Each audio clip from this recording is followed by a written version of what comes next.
Welcome to Dodgers Dogs. As part of the Dodgers Daily Network, Casey Porter here. It is Sunday night in the big town, and it is Christmas all over again. You know, the holiday seasons have come and gone for this year, but they just still continue to keep on. If you're a Dodgers fan, the Dodgers signed Tanner Scott to a 4-year contract. This is a guy that is an elite back-end pitcher. This is a guy that if you go all the way back to the trade deadline, not last year, not the 2024 deadline, not this last year where the Dodgers won the world. This was actually a guy that Austin wanted the Dodgers to go get in the offseason last year at the trade deadline. This is a guy we have been talking about for a long, long time. This is a guy that was effective against Shohei Ohtani. This is a guy that is absolutely, unequivocally, you cannot question, one of the best high-end relievers in the game of baseball. Wow, what a signing. The Dodgers flexed their muscle again. Tanner Scott was wanting 4 years. The 5 years, the Dodgers signed him to 4. That is not surprising, and the Dodgers really just completed an A-plus offseason. And we're going to talk about just how incredible this offseason has been. No doubt about that as far as the A-plusness of that. We're also going to talk about just kind of since Shohei Ohtani signed, if you go back to that time, the theme was, yes, Shohei Ohtani is great, but Shohei Ohtani is going to recruit a dynasty for this organization. Shohei Ohtani was going to be the piece that recruited everybody around you. Then Yoshinobu Yamamoto fell. Then Tyler Glasnow fell. Then you got Teo Hernandez. And that has absolutely happened. Shohei Ohtani himself, just by being a cool dude, you know, a lot of times when your best players are your coolest guys and your nicest guys out there, then that's very attractive for guys to play with. You know, whenever your best player also acts like they're the best player and they want special treatment and they're kind of a tool, that makes it a little bit more difficult to play next to. But when you're talking about Shohei Ohtani, he's the hardest worker, one of the nicest guys. He likes to just fit in like everybody else does. And by the way, he deferred all that money. We said that too when the Dodgers signed Shohei Ohtani. He deferred all that money so the Dodgers could do exactly what they just did. So here's one of the biggest things that Shohei Ohtani did for the Dodgers, okay? He held the Dodgers' feet to the fire. And when I say that, what I mean is when he deferred all that money, he did that with the understanding that there was a requirement from this front office and ownership group to be as aggressive as they possibly can be to create not just a World Series championship team, a dynasty. When he signed for 10 years and deferred all that money, that's what he was requiring of the front office. That's what the front office did. So when the front office signed Shohei Ohtani last offseason, they knew that's what they were signing up for. Once they got him, they knew all hell was getting ready to break loose. It was no holds barred, and it was going to be a situation to where the Dodgers were going to go all out and fill out the roster and go get basically every guy that they wanted. So the Dodgers needed an ace-level starter. Check that with Blake Snell. The Dodgers needed to re-sign Teo Hernandez. Check. The Dodgers needed to sign Blake Trinan. Re-sign Blake Trinan again.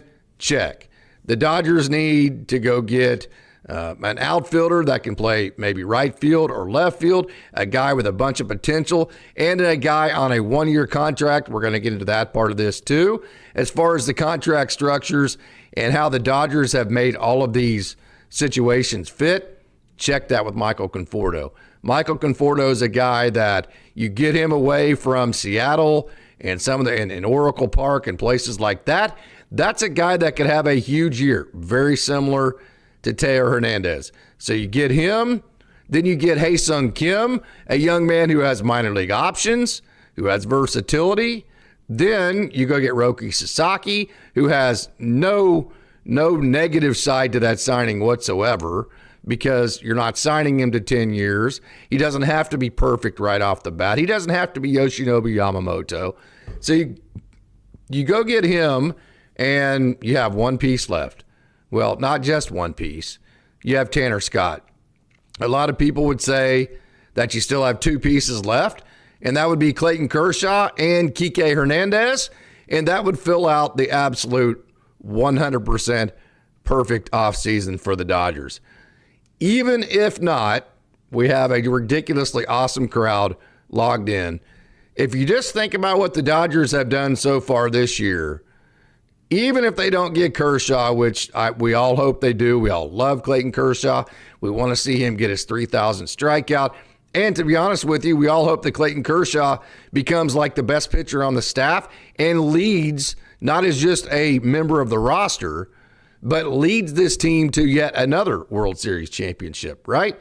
And so even if you don't go get him, which we all hope we do, and even if you don't get Kike Hernandez, regardless, this is still an A+++++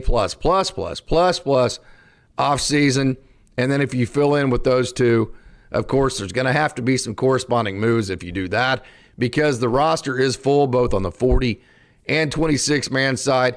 So there would be some subtraction unless there are some injury situations that we don't know about that would be for the entire year. But other than that, that would be like the absolute perfect. I mean, how many times in life do you get every single thing that you want, right?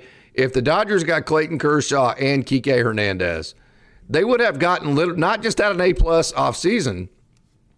We as Dodgers fans would have gotten everything that we wanted. So I'm going to say it again. If you're a Dodgers fan, you should be thanking your lucky stars for this front office that the Dodgers have, not just because they open their pocketbooks. This is multi-layered. You shouldn't be just totally thankful for this Dodgers front office just because they go sign Shohei Ohtani. You should also be thankful for them because they're the smartest front office. I'm just not going to listen to other teams complain about all this crap. The Dodgers are in a position that they're in where they can continue to sign free agents, because on the other side of that, they have Michael Conforto on a 1-year contract. They have Blake Trinan on a 2-year contract. They have Austin Barnes coming off the book next year. They have Chris Taylor, 1 more year on his contract. They have created flexibility in their contract schedules that we're going to go over here in a little bit that have allowed them to sign the Mookie Betts, the Shohei Ohtanis, the Freddie Freemans. Tanner Scott, 4 years for a reliever. That's a little bit off-brand for the Dodgers. That's a little bit longer than they usually go. But because they have signed the 1-year deals and created flexibility from that perspective, and because Roki Sasaki is on a minor league deal, and because Hae-Sung Kim has AAA minor league options, because they've created that flexibility, that's given them the ability to actually use all of that financial firepower they have. And so, yes, do the Dodgers have as much or more financial flexibility and firepower than every other team in Major League Baseball, other than maybe the Yankees? Yes, fine. But also, too, beyond the spending power, they've done a better job decision-making than everybody else. And this feels like, the Shohei Ohtani deal, the Tanner Scott deal. There's an old saying that to make money, you got to spend money. That's what this feels like. So to make all of the money and endorsements and then win a World Series, make all the money that you reap from winning something like that at such a huge stage, you have to sign Shohei Ohtani to a $700 million contract. To win, to set up a dynasty, you got to go get a Tanner Scott for 4 years and pay him. You got to have a Mookie Betts and a Freddie Freeman. You got to re-sign Teo at $25 million a year. You got to spend money to make money, but I'm going to say it again, just spending money doesn't mean that you're going to be great. Ask the Mets, right? And then also, another thing that can happen to you is if you go spend crazy in free agency, you can tie yourself into a whole bunch of long-term contracts like the Padres have done to where, yeah, you might have a short window to win in, but it's such a short window that you feel almost desperate to win during that time, like the Padres. So how would you like to be San Diego? A bunch of dudes that just run their mouths. I know I go on and on about this, but I'm just basking in it because you go from San Diego just talking crap, one comment after the other, just bumping gums, bumping gums, bumping gums. You go from that situation to where the Dodgers are facing elimination, down a game against the Padres, with a bullpen game on the road at San Diego strutting their crap, thinking they're getting ready to eliminate the Dodgers again. You go from that situation to punking them, I mean straight up punking them with a bullpen game, right? Dominating them in Game 5. See you later, San Diego. Go home in your small window to win a World Series, okay? Because your contracts are so stupid that if you don't win in the next 3 or 4 years, you're probably going to be the worst team in baseball after that. So you go from possible elimination to the smack-talkingest team in baseball, little brother down to the south, San Diego Padres, to beating them, to then winning the World Series, beating 2 New York teams, and then taking the number 1 pitching free agent that the Padres wanted, beating them out for Roki Sasaki, and then taking one of their best relievers in Tanner Scott, a guy that they got specifically to beat the Dodgers. The Padres got Tanner Scott specifically to get Shohei Ohtani out, something of which he did, and they still couldn't beat the Dodgers. So you went from the Padres beating the Dodgers in the NL, what was that? The not the wild card round, but the divisional series. You went from being eliminated by them having a chance to win the World Series in their small window, to beating them, taking the biggest free agent and one of their biggest relievers from them. I mean, you just took the gut out of San Diego. So part of this, the ornery side of me, is enjoying the hell out of this because you punked the Padres, and they absolutely deserve every single bit of that crow that the Dodgers can give them. Now, having said that, I'm not stupid enough to think that the Padres aren't going to be very good this year, because they are. They still have Manny Machado and Yu Darvish and a lot of really good players, and they can still beat the Dodgers. I'm not trying to say that.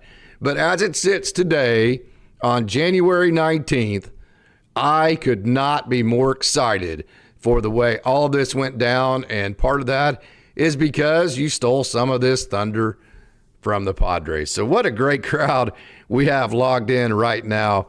We have just so many comments. I'm not going to be able to get to all of them. So what I'm going to do right now is I'm actually going to get to some of the graphics that I made up for tonight's show. I was so excited. I went through and I actually made a bunch of different graphics for some topics I wanted to talk about today. So the first one that you're seeing on here, building a dynasty. So where did this dynasty start? Of course, I think it traces back to whenever the Dodgers went and stole Freddie Freeman in the 11th hour, right? And then they got Mookie Betts in the 11th hour, right? I think that's probably when the Dodgers front office realized, hey, we have a window to win a lot of championships here, so we need to be aggressive. And if you remember the year before they got Shohei Ohtani, not last offseason, but the offseason before that, everybody was upset because the Dodgers really weren't very aggressive. And then David Vassegh reported, yeah, they're doing that because they're going to back the Brinks truck up to go get Shohei Ohtani, something of which they did. So they saved all their money in the 2022-2023 offseason so then they could make the huge splash last offseason. So how have they built this dynasty? Last year, you see on this list, Shohei Ohtani, Yoshinobu Yamamoto. You remember they've got Teo Hernandez last year. Here are some also underrated aspects of last year's offseason. Remember, they also re-signed Clayton Kershaw. He was a free agent. They also re-signed or went and got Kike Hernandez. They got Ricky Vanasco that they traded for cash. They got Ryan Brazier, re-signed Ryan Brazier. They got James Paxton, who at least they got a player in return once they DFA'd him, and Moises Bolivar, who is still in the Dominican Summer League. They got Jason Hayward, and they re-signed Joe Kelly. That's a hell of an offseason. Ohtani, Yamamoto, Hernandez, Kershaw, Hayward, Kelly, Paxton, Brazier, Hernandez, and Vanasco. Wow, what an offseason that is. So the Dodgers go into the 2024 season thinking that they have pretty much everything covered because, hey, we've said it many different times. Andrew Freeman said it himself. The Dodgers, since they added the wild card round, had to pivot to doing all of the heavy lifting in the offseason because the trade deadline is so expensive because there's so many teams that are close to the wild card that nobody wants to sell. So the prices have become overly inflated. In the face of that, in the face of the fact that the trade deadline has become bloated, it has become massively a seller's market. In the face of all that, at last year's trade deadline, the Dodgers got Jack Flaherty, Kevin Kiermaier. They went and got Ahmed Rosario again. They got rid of him. But Tommy Edman and Michael Kopech. And they parlayed the 2020 offseason last year and the trade deadline into a very dramatic World Series. And they were able to do that. They were able to get through a whole bunch of injuries because they were so good at making acquisitions and creating depth. And the bullpen turned into Dawgs. They actually called themselves the Dawgs, and it worked out very well. So coming into 2025, we've said it many times. Hey, yes, it was great the Dodgers won the World Series last year. I don't want to try to win the World Series again with the type of starting staff the Dodgers entered the playoffs with last year. So the Dodgers went and got even more depth. So they go and they sign, actually, Blake Snell is not even on here. Okay, so they get Blake Snell, they get Roki Sasaki, Tanner Scott, Michael Conforto, Teo Hernandez, Hae-Sung Kim, and Blake Trinan. How about that for an offseason?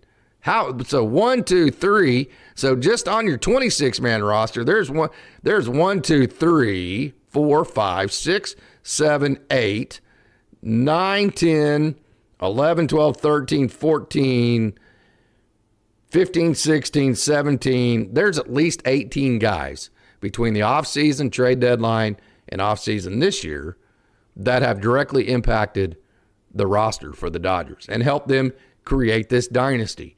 What an incredible offseason. So where does that leave us now?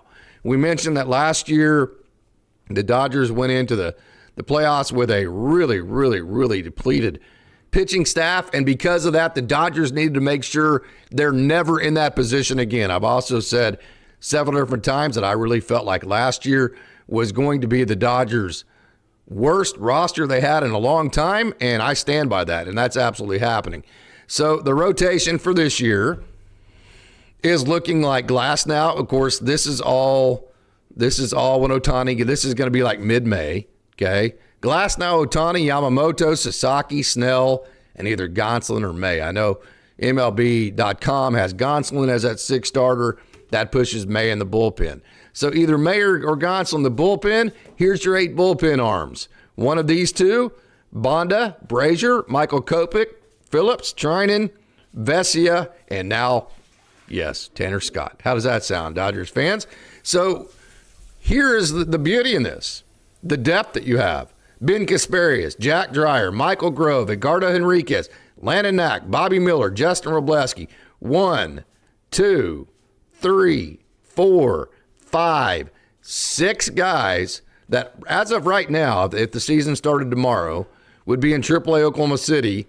6 guys that have major league experience. You have 1, 2, 3 guys that have World Series experience, and when you add Michael Grove and his experience in 2023, you have 4 guys with playoff experience that would all start in Oklahoma City if the season started tomorrow. So where does that make the roster stand for pitching? Glass now, Ohtani. Here is the rotation. You can see because Shohei Ohtani. Let me go back. I'm sorry about that, guys. Let me go back.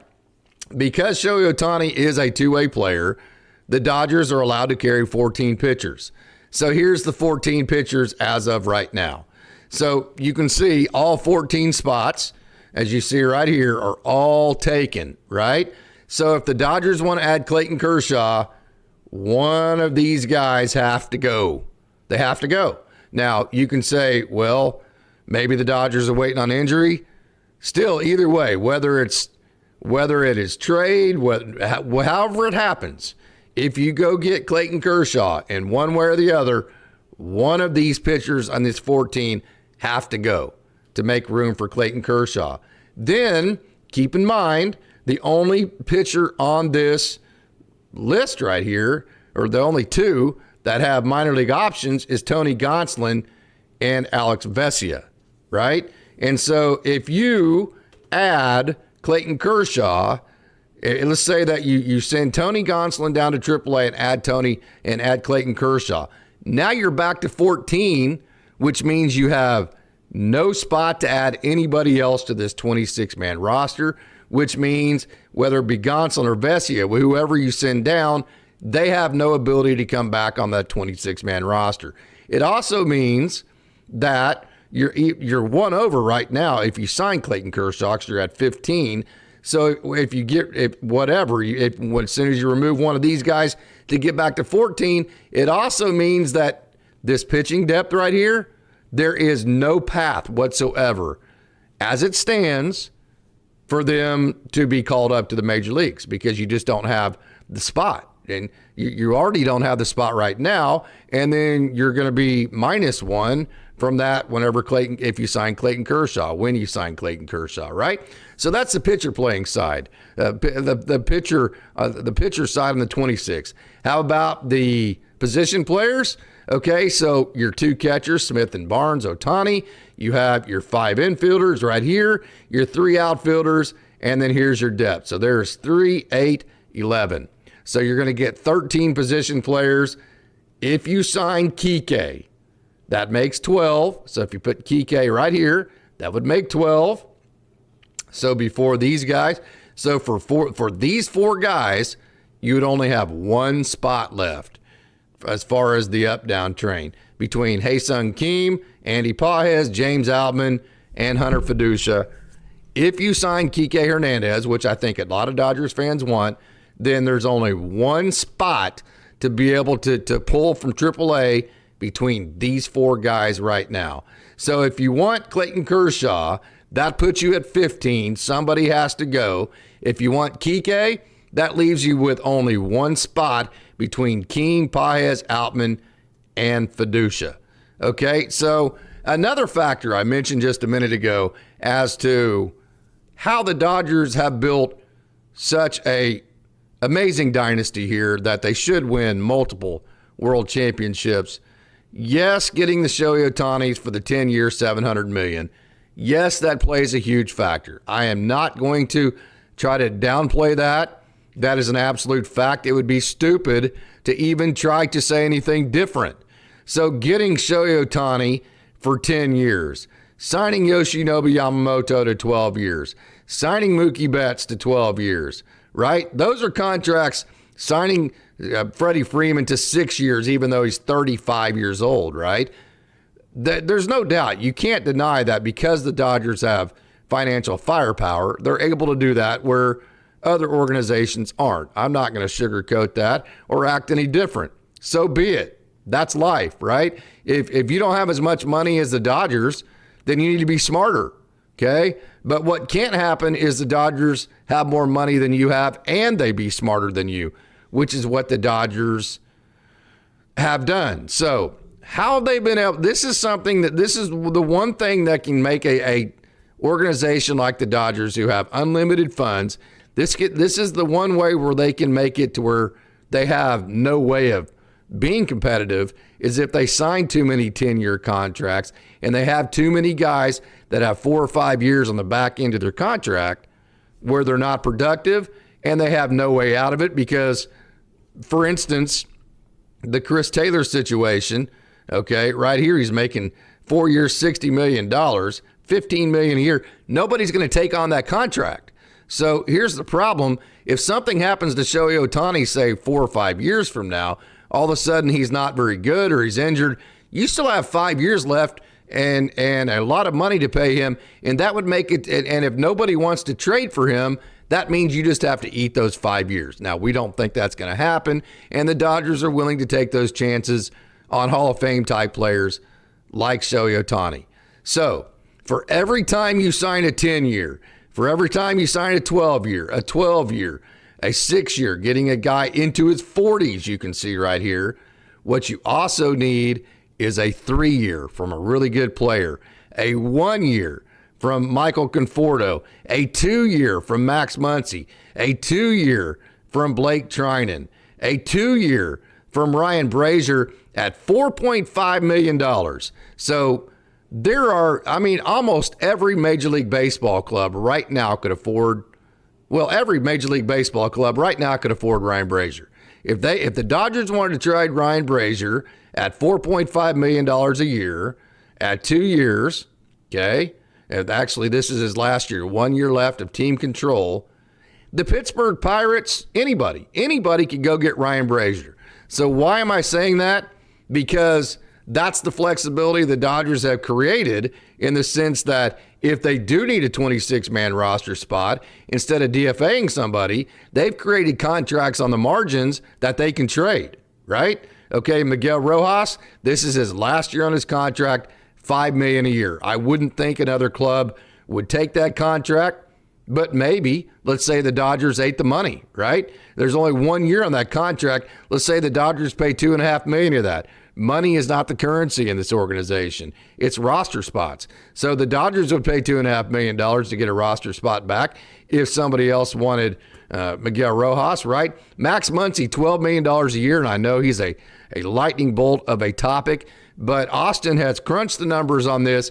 Max Muncy is an absolute steal at $12 million. This is his last year, and so you go get Max Muncy if somebody wanted. I'm not saying they would trade him. I'm not saying that's going to happen. I'm just kind of going through the progression of the flexibility the Dodgers created. Max Muncy would be very, very attracted to many, many, many different organizations at $12 million a year with the amount of runs that he drives in, considering that he's going to only be a 1 year contract and he's a great slugger. Michael Conforto, if he doesn't work out, you get that roster spot back next year. And if he doesn't work out, then you DFA him and you create a roster spot that way because he's only on a 1 year contract anyways. Hey, REP Dodgers, we have a $9.99 super chat. Thank you so much. Only thing left is to get Kike back. I'd like to get Arenado, but only if the major injuries require a third base midseason, trading CT3, sadly. I'm also ready for Rushing to be the backup catcher, outfield platoon player. I think there's a lot of people in that situation. So when you look on here, Teo Hernandez, okay, $20 million a year, good contract. Let's say it's a year from now or whatever, and you want to turn that thing over to Dalton Rushing. I think there are clubs that would take Teo for $20 million. You've created flexibility with Teo Hernandez. Really, the only guys that you haven't created flexibility with, in my opinion, are Shohei Ohtani, Blake Snell. I think there's a lot of organizations that love to have Tyler Glass now for 4 more years at $27 million. I think you've created flexibility with him. So Shohei Ohtani, Blake Snell, Yamamoto, Betts, and Freeman. Okay, 1, 2, 3, 4, 5. So out of all of the guys on your 26-man roster, I think the only guys on that roster, and Chris Taylor, but he's only 1 more year, that past this year haven't created flexibility are 5 guys in total. Now, okay, Shohei Ohtani, Hall of Fame. Blake Snell, I'm not real good with this. I'll just say this. He's damn good, right? Okay, he's worth taking a risk on. Yamamoto, he's one of the world's best. Mookie Betts, Hall of Fame. Freddie Freeman, Hall of Fame. So you see the theme here? The Dodgers took chances on their long contracts only on Hall of Famers. They don't take chances on that.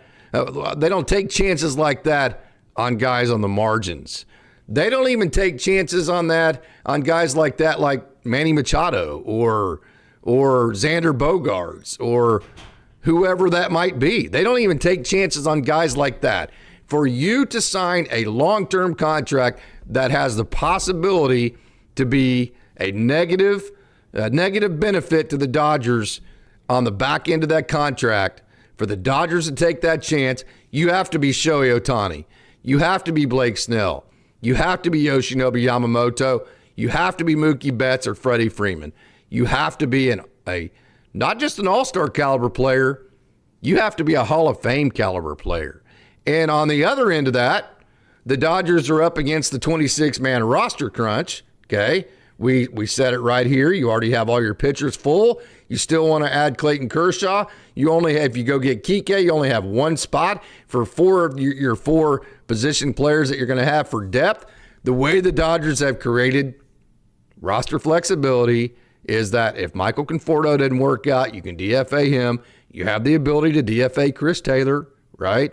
You have the ability to trade Ryan Brazier. This does not have Anthony Bonda on here. Anthony Bonda has $1 million a year, which is an incredibly team-friendly deal. You have the ability to do that. So the Dodgers have created flexibility to offset the big contracts they signed with only their Hall of Fame caliber players. And why do I keep stressing that? Because it takes that caliber of player to take that kind of risk out of a long-term contract where guys are going to be on your roster into their 40s. That's not a good situation to have. So you better be a Hall of Fame caliber player if you're going to put your organization in that situation. And then also, okay, I'm going to say this again, the Dodgers have done all of that. And let me get back to this right here. Look at all the guys that they have kept. I mean, you just got rid of Dylan Campbell, who, by the way, we're going to have a great Down the Farm show tonight. And we are going to hear from DC, Dylan Campbell. I know he's not a Dodger anymore, but I just kind of did let you give an idea of what the Dodgers are losing in this situation. Yes, you did lose Gavin Lux, but that's a situation to where the Dodgers have plenty of depth, and I think we've talked about it several different times. I think it's a win-win for everybody involved in the Gavin Lux situation, and I don't think there's any doubt about it. But in the face of this dynasty roster that the Dodgers have built, I mean, look at this right here, okay? Look at your 26-man in pitching. That is a dynasty roster. Even in the face of that, you've gotten rid of basically nobody. You've kept Bobby Miller. You've kept Justin Robleski. You've kept Landon Knack. You've kept Edgardo Henriquez. You've kept Ben Kasparius. Jack Dreyer, I know a lot of people don't know him, but he is just absolutely dynamite. A UDFA. Michael Grove, I know a lot of people, he's a lightning bolt, but he has minor league options. That's why he is still on this Dodgers 40-man roster. You have still been able to keep all of your pitching depth while adding a dynasty roster, while keeping a dynasty roster in check. You've been able to keep Andy Pages. You've been able to keep Dalton Rushing, right? You've been able to keep Josue De Paula. You've been able to keep Jackson Ferris. You've been able to keep Zaire Hope. You've been able to keep Kenny George. You've been able to keep all of these guys while meantime building a dynasty for a roster, while meantime creating flexibility on all your marginal contracts to be able to either DFA if needed to or trade if needed to create space on the 26-man roster, because I don't think there is a contract on the Dodgers right now to where if they DFA'd a guy, they couldn't find a trade partner other than maybe Chris Taylor. I mean, I think maybe his contract is the only one. So whenever you ask me, is that a good or a bad contract? The way that I evaluate that is, would another team take on that contract, right? So whenever you look at that, I think other than the Hall of Fame potential guys, I think just about every other club in baseball would take on every other contract the Dodgers have. And that is just how awesome their front office has been. Hey, we have another super chat. CT3 Brazier Grove Outman trade or DFA, agree or disagree? Well, CT3 and Brazier, they would be the ones I would start with because those are 26-man roster spots. So if you traded Brazier, that gets Clayton Kershaw on the roster. This is when everybody gets healthy. At your 14, that still leaves you with no up-down spot. CT3 then gives you, so let me get back to this and kind of let me show you again. So if you trade Ryan Brazier and just add Clayton Kershaw there, that puts you at 14, right? That's the amount that you get. Still leaves you no room for these guys, any of your depth guys, but you will have injuries that happen throughout the year. If you DFA Chris Taylor, that leaves you 2 spots. Really, Hunter Fiducia is probably a guy that won't see time unless Will Smith goes down. But if you DFA Chris Taylor, that leaves you 2 spots for these 3 guys. That is absolutely perfect. That could not be more perfect. So I would not have any issues with that whatsoever. Hey, we have a comment here from Trent. Mookie will win an MVP at shortstop this year. I hope so. I have said many different times I'm on the train that I would like Mookie to play second base because I think Mookie could be an all-star caliber second baseman. I think he could be defensively a league average shortstop, but we'll see. I mean, that's just never bet against, as Andrew Freeman said, never bet against Mookie Betts. That's for sure. 100% on that. So, hey, Douglas Dillard, I'm not an Outman fan, but I'd keep him in case someone in the outfield gets hurt. That said, Paez has passed Outman and seems serviceable in center field. Mike Lopez, Dodgers 2025 bullpen. Tanner Scott, Blake Trinan, Evan Phillips, Michael Kopech, Alex Vesia, Dustin May, Anthony Bonda, Ben Kasparius, Brusdar don't come back until midseason. Yep. It is an absolutely dynasty-loaded roster up and down. Bullpen, you name it. Starting pitching, yes. Will Smith, best catcher in baseball. Freddie Freeman, Hall of Famer. Second base, who knows? Tommy Edman, if you put him there, Gold Glover. Mookie Betts, Hall of Famer. Third baseman, Max Muncy, a guy that has had 130 WRC plus. Teo Hernandez, all-star. Center fielder, if that's Tommy Edman, very good, right? Right fielder, Michael Conforto, a guy that the Yankees just a couple of years ago were trying to decide whether to keep him or Aaron Judge. Yeah, that's how talented Michael Conforto. Of course, he's had injuries since then, so we'll see. Michael Lopez, Casey, this bullpen gives me a glimpse of the 2005 bullpen when we had Gagne, Broxton, Brazabon, and Carrera. Yeah, very, very, very good bullpen. Mike Lopez, $2 super chat, 2025 trade for Julio Rodriguez, 2026. Sign Murakami. Yeah, we'll get to that here. Well, not this show, but we'll talk about your Murakami coming up. But yeah, he's going to be the next hot button Japanese name, no doubt about that. And we have talked about Murakami on Dodgers Daily before. Back, Mike Salas actually wrote an article on him. You can go to DodgersDaily.net and check that article out if you want to read more about him. Casey, you excited about OKC this year? No doubt. Getting my Oklahoma City Comets hat this week. Going to talk to Alex Friedman next Sunday, the AAA play-by-play voice for the Oklahoma City Comets. And so super excited to do that. So could not be more excited about Oklahoma City, to be honest with you, with the free agent moves the Dodgers have made. I'm not sure the Oklahoma City Comets wouldn't make the playoffs if they were a major league team this year. TN Padres have King and Cease as free agents after this year. With no great arms on the farm, they are cooked after this year. I would agree, and they have a bunch of bad contracts. Hey, Roy Estrada Ohtani was not joking after winning the World Series, and Walter asked him, "You happy with your decision?" Ohtani responded, "I want 9 more." He was serious. Yes, Roy, no doubt. Hey, Noah Ortega, after the Padres put Kershaw crying on the Jumbotron, I stopped having any sympathy for that team. Me too. I have none for them. They've ran their mouth. They deserve every bit of crow that they're eating right now. The irony is that they now are the ones that are crying.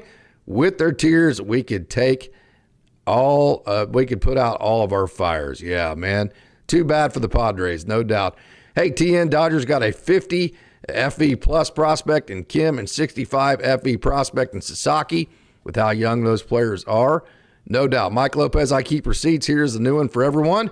We are trading for Julio Rodriguez. Rumar Spencer, Dodgers are not only the best team in baseball, but the best team in Los Angeles. That's important to remember as well. Mike Lopez, I was trying to push for Luzardo also, but wish him the best. And Dodgers actually, we were pushing very hard on this channel as well. Dodgers kind of lucked out on that because he did not have a good year last year. Either Shib, I hope the Dodgers signed turtleneck guy Honeywell to the Dodgers AAA. Yeah, he got cut and not Michael Grove because he did not have any minor league options. It was simple as that. Hey, Duck Rider 851, best rotation, best bullpen, best lineup, best front office, best owners, best fans, best stadium. Give yourself an A+. Standing ovation for that one. Matter of fact, that's such a good comment. I am going to give that an encore. How about this from the Duck Rider 851? One more time. Best rotation, best bullpen, best lineup, best front office, best owners, best fans, and best stadium. Roy Estrada, what do Dodgers think about signing Flaherty to a one-year contract? No room. They don't have room. Not if you want Clayton Kershaw. They already don't have room. So if you go get Flaherty, you got to remove somebody who's on your 26 already. He's already a starter. And then you would have to remove 2 to go get Clayton Kershaw. Then if you wanted to have Flaherty and Kershaw and an up-down spot, you would have to remove 3 guys that are on your 26-man roster already. So let me put that back up and just kind of show you here. Let me get back to where we're at here. So what 3 would you want to, of course, Gonsolin, May, Bonda, Brazier, Kopech, Phillips, trying to invest you.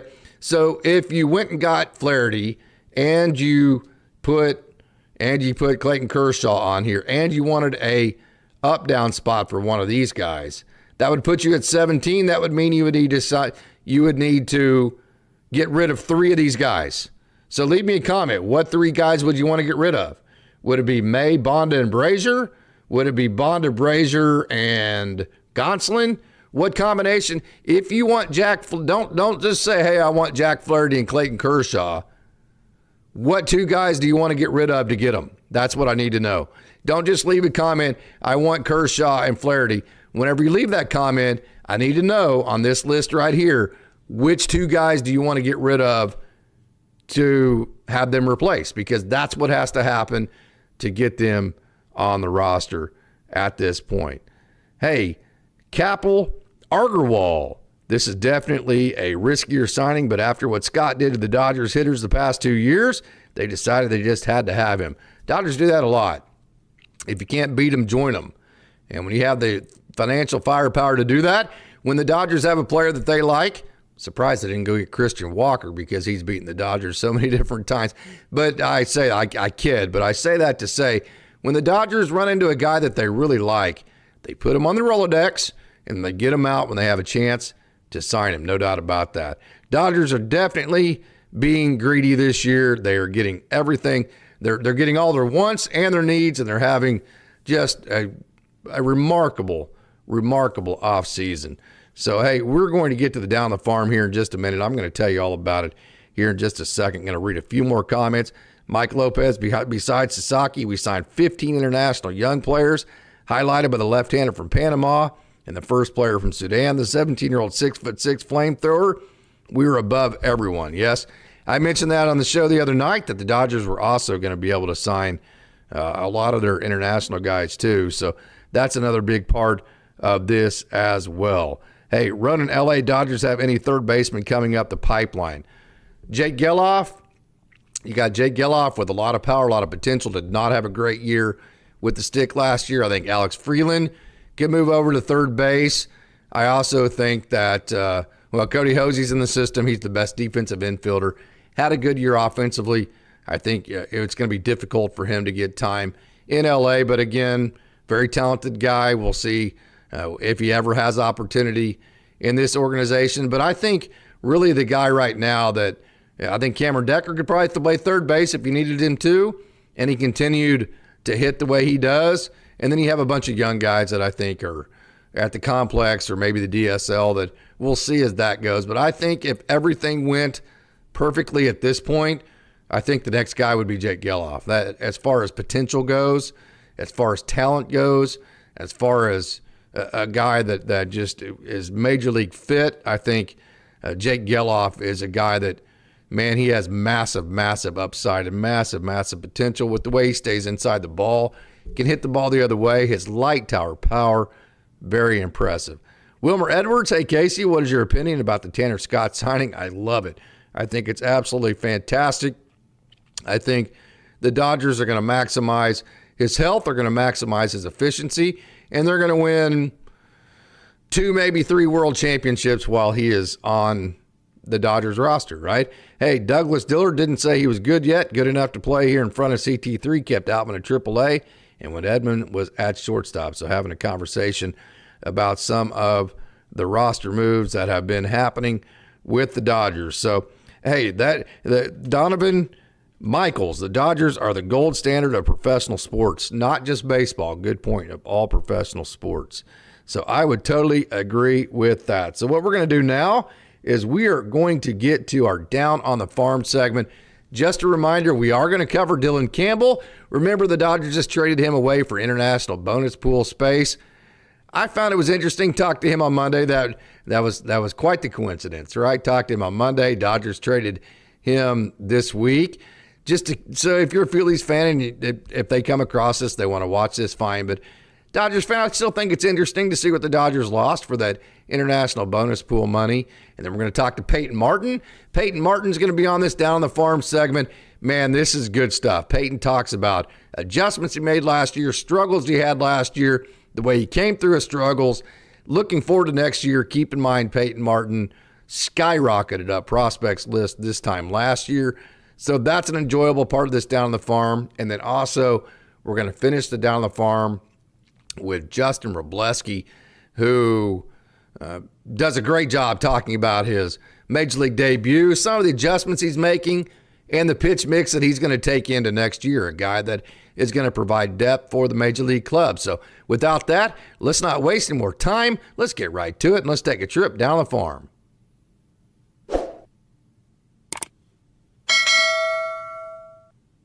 Came in as a shortstop, was traditionally familiar with infield.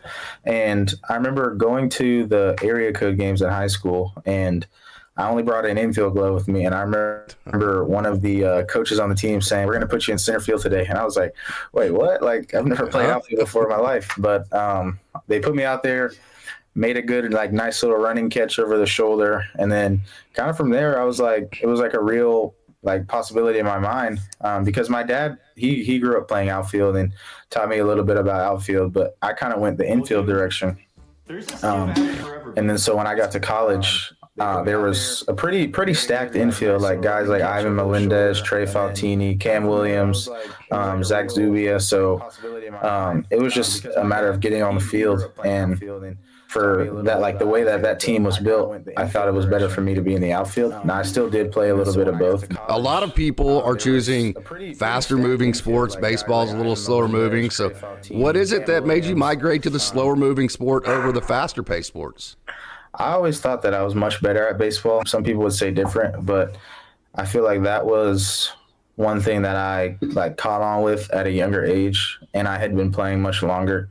And then when I got to college or high school, baseball was way more serious. Like, I played in the summers. I didn't really do much spring ball for football, like 7-on-7, none of that, because all my summers are usually spent playing baseball. Yeah. So that's kind of just how it worked out. And I'm glad it did, because football's tough. It's a lot of contact, a lot more injuries and everything like that. So I just feel like it was a good choice to stick with baseball, because that's what I thought I was better at. Just to kind of explain the type of rounded out game that you had, the balanced game. 42 stolen bases at UT, 295 batting average. OPS was over 900, which goes to show your power. 24 home runs, again, another power index there. And then you had bunt base hits. You played outfield, you played infield. So really, I mean, I know we've talked about it, but kind of dive back into just the pride you take in being well-rounded. Yeah, I feel like that can carry your game to heights that you might not even know.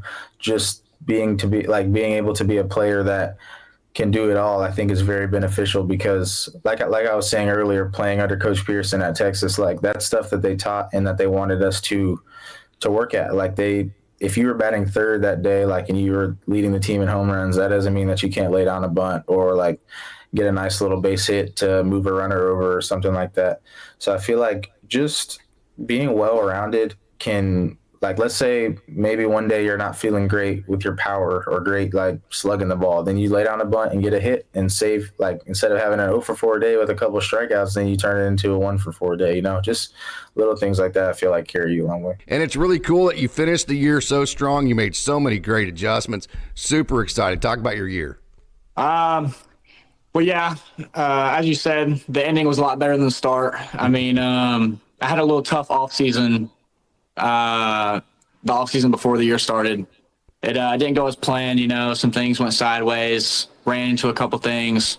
Came back, I wasn't mechanically the same.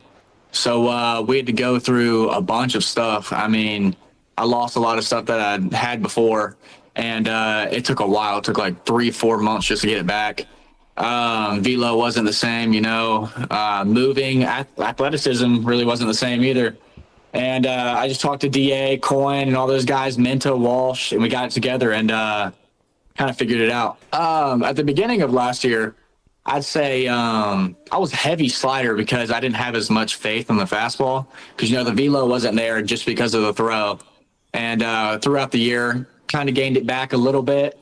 Not back to normal yet, but I'd say halfway through the year with all that, the ups and downs I had, like all the downs I had made me learn how to pitch, I'd say. Like it taught me everything I need to know about pitching alone. And so we stuck with, you know, fastball, top of the zone. I kind of maneuvered my fastball inside and outside a lot more than I usually do. And then we took the lines with the slider, and then we added the curveball. Curveball's not there yet, but we're getting there. And then the changeup. The changeup's a big pitch for me this season. I never really knew how to throw a changeup.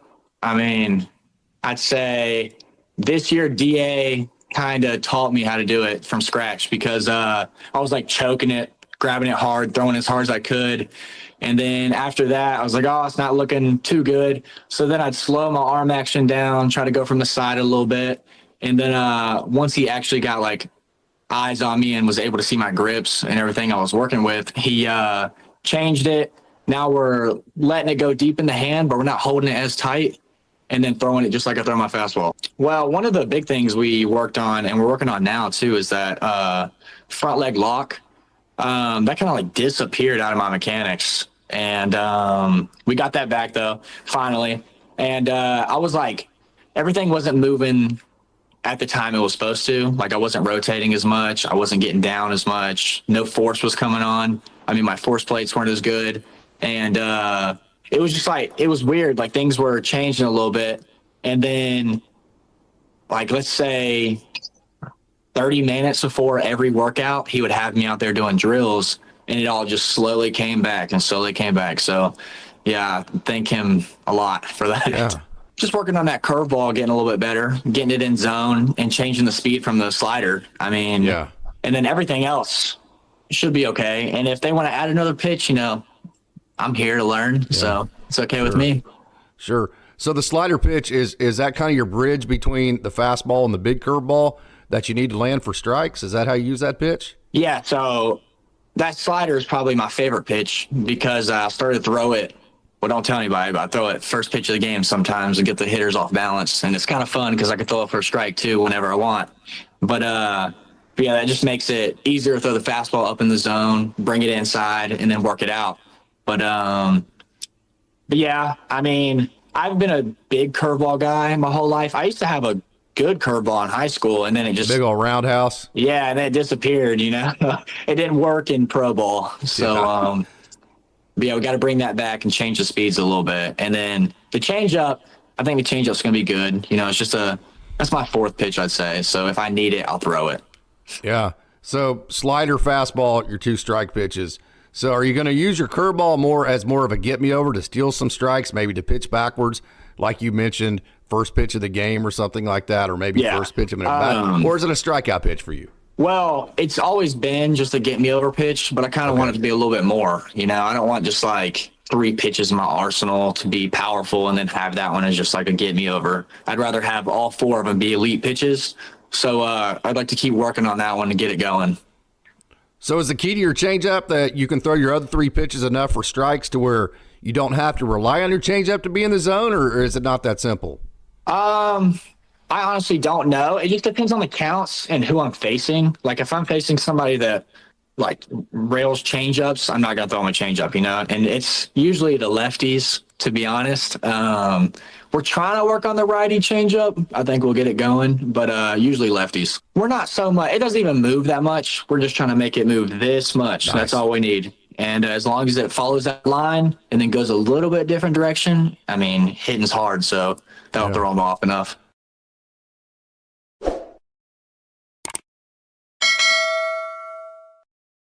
Welcome to Dodgers Daily. Casey Porter here. So glad that you decided to tune in.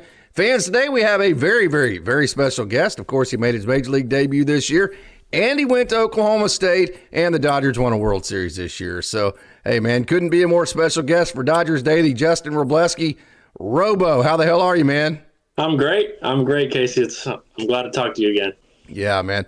Never knew you actually wore glasses, right? I guess you wear contacts on the mound? Oh, yeah. Always. Yeah.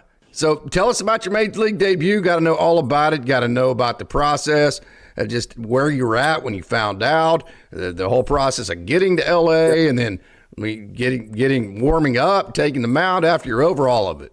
Yeah.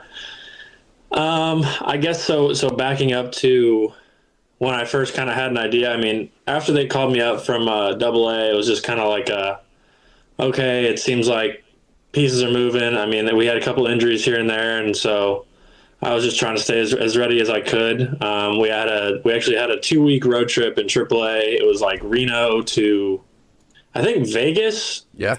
Yeah, it was around July 4th. So we had Reno, Vegas, and it was like that weird travel day in between. But we get to Vegas, which is like our 3-3 like series, which you usually don't do in the minor leagues. Play 3 games, and then so each team can get like a July 4th game or whatever. And so we get there, and Travis, the manager, comes up to me when we're there, and I'm supposed to pitch that week. I don't remember when. But he was like, "Hey," he's like, "we're gonna put you on the dev list. There's a chance you could throw in LA on Saturday, but like you can't tell anybody. Like you got to keep it on the low." And so I didn't tell my family, didn't tell anybody. Like everyone on the team was like, "What's going on?" Like basically I just had to make up something like, yeah, they're trying to control my innings or blah, blah, blah. Like just to get the guys to stop asking like, what is wrong? And so ended up like just getting another call. I don't remember when it was. It might've been Thursday or Friday, and saying like, hey, cause we flew back to OKC, and then get another call. I can't remember. I think it was from Gomes or whoever. And no, Trav called me late that night. I think it was on Thursday. And I was like, hey, they're going to fly you to LA, but you still like, you might not throw still. And so I fly out there, and I'm excited, whatever. And then, end up watching the game on like Friday. Just like, I don't know if I'm going to throw still. I think the game was at like 4-3, and Paxton was throwing. He threw pretty well. And he was kind of cruising through 5, and then they took him out of the game, and I was like, oh, wait, like I might pitch tomorrow. This is great. And so then Gomes ends up calling me and says like, hey, like you ready to throw in the big leagues tomorrow? And I'm like, hell yeah, like let's go. And so then, obviously go back to the hotel, get sleep, whatever, wake up the next day, get a ride to the ballpark. And then like that first day there's a lot going on. Like signing things and like blah, blah, blah, contracts, all this, all that you're signing to before you can go out there and play and whatever. And so do all that. I think I actually watched Kershaw throw a live that day or something, like nice. Before the game that was happening. And of course it was a day game, because that's my forte this year, was just a bunch of day games in the big league, which is funny because like day games, for whatever reason, day games and me have not mixed well over the past couple of years. Yeah. And of course, like 4 of my first 5 big league starts are all day games. And I'm just like, all right, like let's go out there and battle. So let's make this 2-part between your mentality and then also just your physical stuff, your pitches that you throw. What parts of each one of those did you feel like after you got the experience were actually the most major league ready? Yeah. I think the most major league ready was my heater for sure.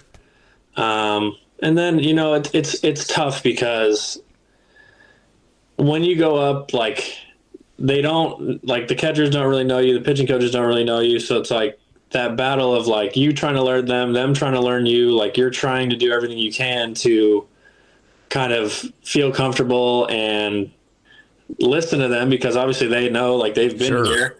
And then that, but they don't necessarily know you. Like, exactly. You know you, right? And there's that balance between, like, being you and who you are, and then kind of listening to what they, and I'm sure it's been said 1,000 times, but that's just how it goes. And it's not like anything new. Like, this has been going on forever. Like, that's just how it is. So I'd say, like, my fastball was big league ready. And then I kind of got into, I was getting into a groove, like, feeling good with all my stuff, like, started to use the curveball again, which I hadn't used since I pitched in AA, like, early in the season, hadn't been using it. And then we get to the big leagues and Mark's like, hey, like, I think we should use the curveball a little bit. I was like, sure, why not? And so used it a bunch in Houston, and I was like, damn, like, that was a really good outing. Like, I threw the ball really well today. Yeah. Like, I'm excited to build off that. I get to go throw in Oakland next week. Like, this is going to be, like, I'm going to get on a roll here. And then, obviously, we get Flaherty. But at the same time, it's just like my stuff felt ready. And then I think getting sent up and sent down, like, me personally, I think I kind of just lost who I was a little bit, and just didn't quite maintain, like, the same level. Like, it's just trying to learn. Like, that's just kind of how it is when you're getting sent up and sent down AAA, big leagues, AAA, big leagues. And so I thought my fastball was ready, and then lost a little bit of command there towards the latter half of the year. I think part of it was probably, like, that was the most things I'd thrown in a year, and there's a bunch of kind of factors against it where it's like, okay, like, give yourself a little bit of leeway. Like, again, like, we were still working on off-speed stuff kind of even into me getting into the big leagues, just trying to figure out what profile plays the best, what works the best. And finally towards the end of last year kind of settled, and that was kind of my arsenal that I threw out against, like, Cleveland, and then when I pitched in Colorado, like, that's kind of where I think the arsenal is trending, and I think that's where I'm happy with it going. And that's kind of what we've talked about leading into this offseason, is just, like, probably not going to throw the sweeper as much. Still going to have it, but probably won't throw it very much. Even though metrically it's a great pitch, I think there's a lot to what guys see and how guys see the ball in the big leagues that's different. So throwing that harder slider, more of a kind of similar to what Kershaw throws. From my slot, I've got to create a little more depth on it than he does, just because in order to create the kind of same effect. So yeah, it tags it as a cutter on StatCast because they don't know my arsenal yet. But the pitch that gets tagged as a cutter for the last 3 or 4 outings of last year in the big leagues, and I think a couple in the minor leagues, that's my new slider. So it's like a more of a gyro-y, like, hard down slider. Kind of a bullet. Yeah, kind of a bullet. It's not going to sweep as much. Just kind of keep it over the plate as long as I can, kind of deal. And then obviously just continuing to work on the curveball and then getting it back to where it should be, which has been great. And then obviously continue with the four seam, and then eventually down the road when I've kind of mastered those three, like, we'll probably bring the cutter back, and then we'll probably get something that goes to my left more. But for right now, it's going to be mainly focusing on that fastball, the slider, and the curveball, just until I can feel confident that those are all three, like, above average pitches that I can throw in the zone, throw out of the zone. Like, then we're in good shape.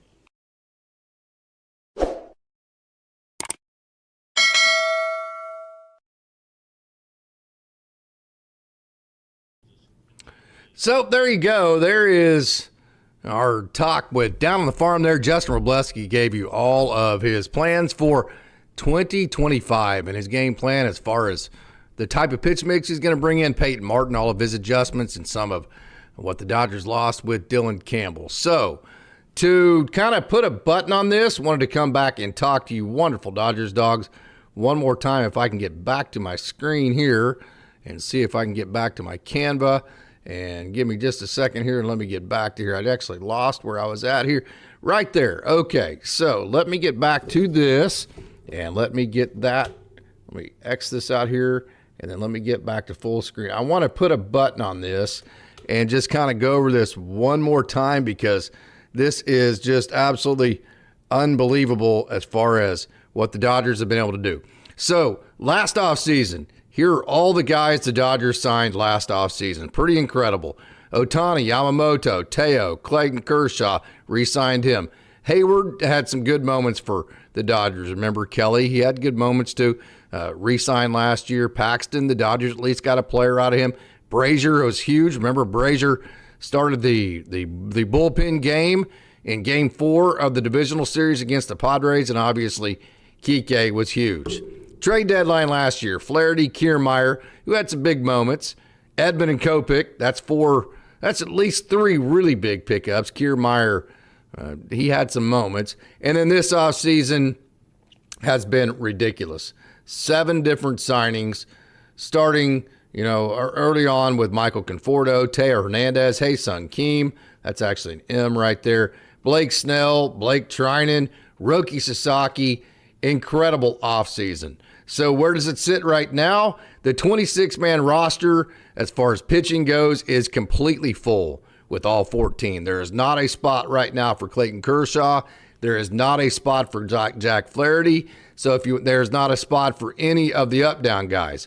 So if you want any of the up-down guys to be able to come to the major leagues, or if you want Jack Flaherty or Clayton Kershaw, somebody will have to come off this list. As far as position players, you have 11 position players right now. If you put Kike Hernandez right here, that's 12. So as of right now, you have 2 spots for these 4 guys.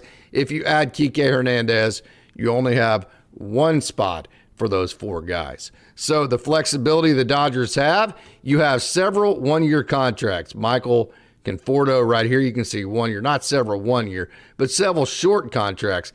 You have, or guys in their last year. Max Muncy's in his last year.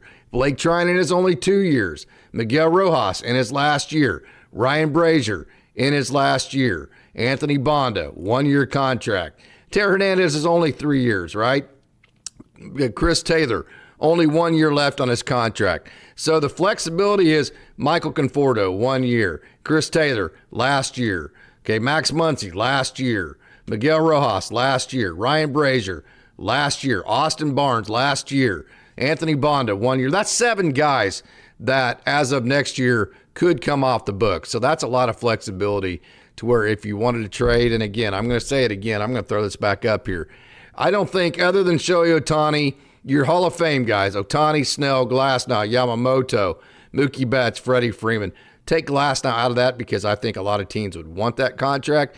But other than your long-term contracts, I think every contract on here is one that other teams that are serious about winning would take on. So when you combine the guys that have just this year left on their contract versus all the other guys who have contracts that are attractive enough to where other teams would take them on, the Dodgers are not only in a position of creating a dynasty, they're also in a position to where they have flexibility because if they ever wanted to and get the right guy back, they have the ability to move basically anybody they want other than their Hall of Fame guys. And nobody would ever want the Dodgers ever to move from their Hall of Fame guys. So it is an incredible situation beyond just signing Tanner Scott, beyond just signing Blake Snell, beyond just re-signing Teo Hernandez, beyond just signing Roki Sasaki. It's way deeper than that. It's the Tommy Edmonds. It's the Michael Confortos for 1 year. It's the Max Muncy re-signings. It's the intelligence on the margins, too, that not only has this Dodgers team in a position to win the first back-to-back world championship since the beginning of the 2000s, but to win multiple championships. Agreed, Jay. Cool to hear about the transition from AAA to Los Angeles. Hey, running LA guys like May and Miller might have more life that makes their stuff look better, but room needs to be made for guys like Robo so he can acclimate to the major leagues. I agree with that, but the Dodgers are in forever win now mode, and I've said this a couple of times. The Dodgers are going and getting whoever they want, and then they're figuring out the puzzle after that. So even if that puts them over the numbers or whatever to do the prospects, they're figuring all that out later.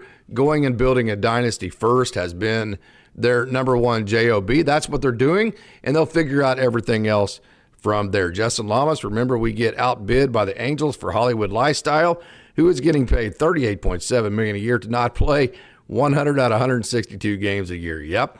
Hey, Mike Lopez loves the Dodgers rotation, and I think everybody else does too. Hey, you know what else I love? I love all you Dodgers dogs out there. This is the best baseball community in the world. There is no doubt about it. I want to thank everybody for tuning in. It has been just such a wonderful show. Basically, everybody held on for the Down on the Farm. You held on to come back and talk to me a little bit after on this beautiful Sunday night in the big town.